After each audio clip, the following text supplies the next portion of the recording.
Lore of League of Legends, The Weakest Heart, Chapter 1.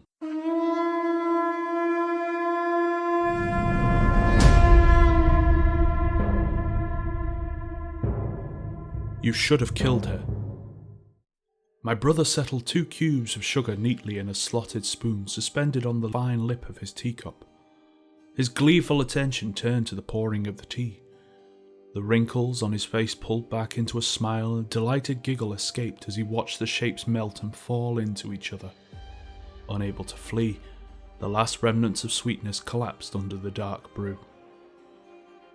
Lady Sophia will not be a problem, I said. Steven battered a hand in the air, annoyed. Today, maybe, but tomorrow? Emotions fester if left unchecked, sister. He looked up at me, questioning. Better to snuff the spark before it sets the house on fire, no? I have spoken to the Arvino's principal intelligencer. You intelligencers and your deals. I still say she betrayed her house and should pay for it with her life. There may come a time for that, I said, softening my tone. But I have made the agreement. Adalbert will see she stays out of trouble. She is his responsibility. My part in the discussion was over.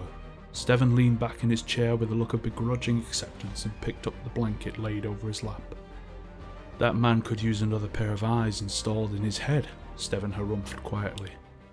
In Steven's view, it was never about the pursuit of a solution, just the end result. For my brother, the fixes I doled out could make many problems in Piltover disappear. Rarely did he consider the choices leading up to those decisions. I held my cup in one hand and let the other drift absently to my hip, taking comfort in the grapple line spooled there. Steven was partially right. End results were nice, but I much preferred the chase. I watched Steven through the steam of my drink. He pursed his lips as if deciding something. The pressure whitened the skin on his chin and heightened the age spots that crept up past the silk wrapped around his neck. There is something else, I said. Am I that obvious, sister? I think he would have blushed if his weak pulse had allowed it. He smiled painfully instead and pulled a folded piece of paper and a bearded chaplet from a drawer in the desk between us. Steven rolled his wheelchair back, coughing with the effort. On the chair he turned small levers, the modest effort driving little cogs that drove bigger cogs until the clockwork mechanism pulled the wheels toward me, and him with it. Lady Arvino's short-lived engagement was not the only thing uncovered during this mess, he said. This was found on one of Baron's men during the cleanup. I set my cup down in its pale saucer and took the scrap of paper and chaplet he offered. I shifted the balance of the blades beneath me, and their sharpened points dug deeper into the rich carpet. The edges of the note were charred, and a greenish hue wicked through the paper from the ragged singe. The chaplet had been well loved. The facets of the glass prayer stones were burnished and smooth. Camille. My brother only said my name like that when he was serious, or when he wanted something.